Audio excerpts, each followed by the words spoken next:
Assalamualaikum dan salam Malaysia Madani.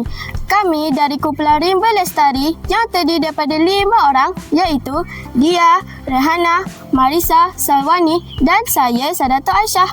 Hari ini kami akan membawa anda semua menjelajah ke dunia masakan rimba yang unik dan penuh rasa. Ayam pansuh. Bersedia semua? Terimalah!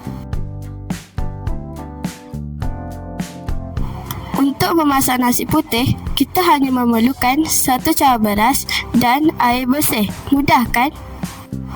Mula-mula, basuh beras sehingga bersih.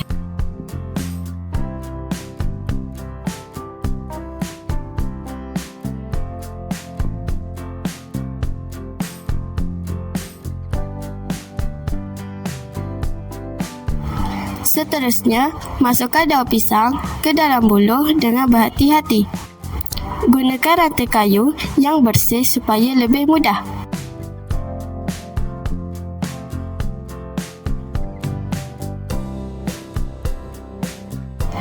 Kemudian, masukkan beras dan air ke dalam buluh. Ketuk sedikit buluh supaya beras masuk dengan sempurna.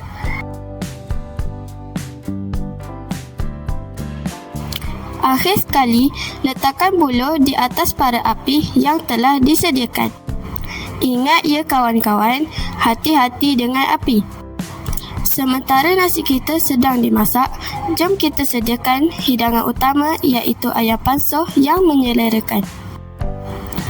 Bahan-bahannya ialah 4 ketul kecil ayam, 1 batang serai, 1 biji lada besar, 1 hiris halia, 1 ulas bawang putih, 1 ulas bawang merah, sedikit hirisan bunga kantan, segenggam pucuk ubi, setengah cawan air dan garam secukup rasa.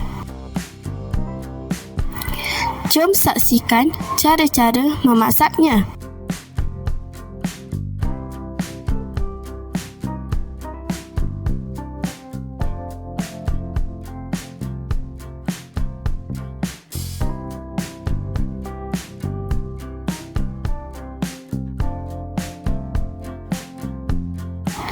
Pertama, masukkan daun pisang ke dalam buluh menggunakan ranting kayu yang bersih. Kemudian, masukkan ayam bersama semua bahan yang telah disediakan.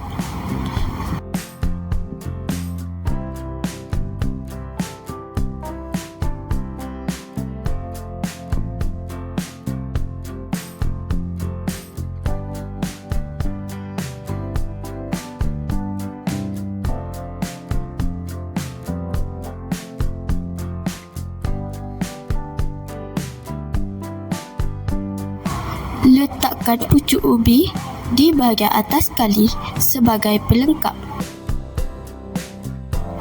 Jangan lupa masukkan air ya. Akhir sekali, letakkan buluh yang berisi ayam pansuh di atas bara api. Pusingkan buluh sekali-sekala supaya nasi dan ayam masak dengan sekata dan sempurna. Sambil menunggu, jangan lupa bersihkan bekas dan bahan yang telah digunakan. Amalan kebersihan itu penting.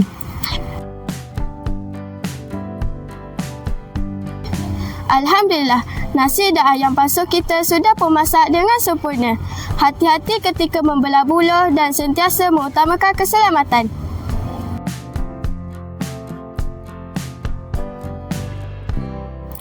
Kini, tibalah masa yang ditunggu-tunggu. Sediakan hidangan untuk dinikmati bersama.